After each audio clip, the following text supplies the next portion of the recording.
Hello everyone, আমি অদ্রিজা তোমাদের সাথে নিয়ে চলে এলাম আজকে একটা ছোট্ট শর্টস ভিডিও, যেটাতে আমি ফার্স্ট টাইম ট্রাই করেছিলাম হচ্ছে ফ্রেঞ্চ টোস্ট।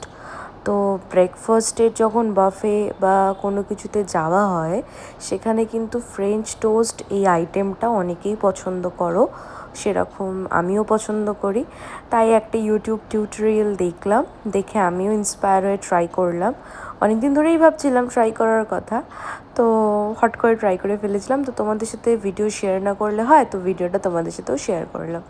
তো ফার্স্টে ব্রেডগুলোকে নিয়ে চারদিকটা কেটে নেবে, দিয়ে একটুখানি মিল্ক নেবে, হাফ মানে 1 পোর্শন টাইপ মিল্ক নেবে, দিয়ে একটা এগ নেবে। ভালো করে কিন্তু ওটাকে ফেটিয়ে নিতে হবে যাতে লামস না থাকে, তাহলে কিন্তু পুরো মিল্কের সাথে এগটা কিন্তু ভালো করে মিশবে না। আর যতটা সুন্দর করে জিনিসটা প্রিপেয়ার করবে ততটাই কিন্তু সফট হবে খেতে। তো এর মধ্যে তোমরা চাইলে ভ্যানিলা এসেন্স বা দারচিনি গুঁড়ো অ্যাড করতে পারো, আমার কাছে অ্যাভেলেবেল ছিল না সেই টাইমে, তাই আমি অ্যাড করিনি। তারপর এখানে তোমরা বাটারটাকে পুরো বাটার দিয়ে করতে পারো, তো আমি সাদা তেল দিয়ে করেছিলাম, যেহেতু আমার বাবা বাটার খায় না তাই জন্য। তো সাদা তেল দিয়ে খারাপ হয়নি, ভালো হয়েছে, কিন্তু বাটার দিয়ে করলে মনে হয় আরও সুন্দর হবে খেতে। তাই তোমরা বাটার দিয়ে করো যদি কোনো সময় ট্রাই করে থাকো।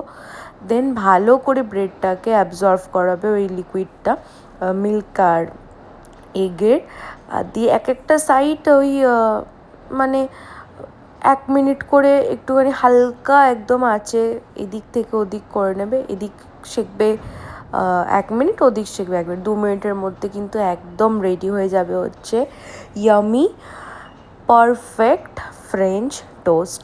আর তার সাথে আমি সার্ভ করেছিলাম হচ্ছে হানি দিয়ে, তোমরা কিন্তু অ্যাপেল সাইডার ভিনিগার দিয়েও খেতে পারো আর হানি দিয়েও খেতে পারো। একটুখানি সুইট ফর্ম যে সসগুলো থাকে সেগুলো দিয়ে ট্রাই করতে পারো, আর নিউট্রেলা বা চকলেট সিরাপ এগুলোও খেতে পারো, যার যেটা ইচ্ছা সেটা দিয়ে ট্রাই করতে পারো। তো আমি ট্রাই করেছিলাম হচ্ছে হানি দিয়ে, জাস্ট হানি একটুখানি ছড়িয়েই তোমাদের একদম রেডি হয়ে যাবে হচ্ছে গরম গরম ফ্রেঞ্চ টোস্ট। তো অবশ্যই এটা ট্রাই করো। আর অনেক দিন ভিডিও দেওয়া হয়নি, অনেক অনেক ভিডিও জমে রয়েছে, তো এবার আস্তে আস্তে ট্রাই করবো ভিডিওগুলো দেওয়ার। সবাই প্লিজ আমার চ্যানেল নতুন থাকলে একটুখানি সাবস্ক্রাইব করে দিও আমার চ্যানেলটাকে, লাইক করে দিও। আর কেউ যদি বানিয়ে খাও আমায় কিন্তু অবশ্যই ডিএমস করবে বা কমেন্টে জানাবে তোমাদের কেমন লাগলো। Thank you for watching my entire cooking video. Thank you.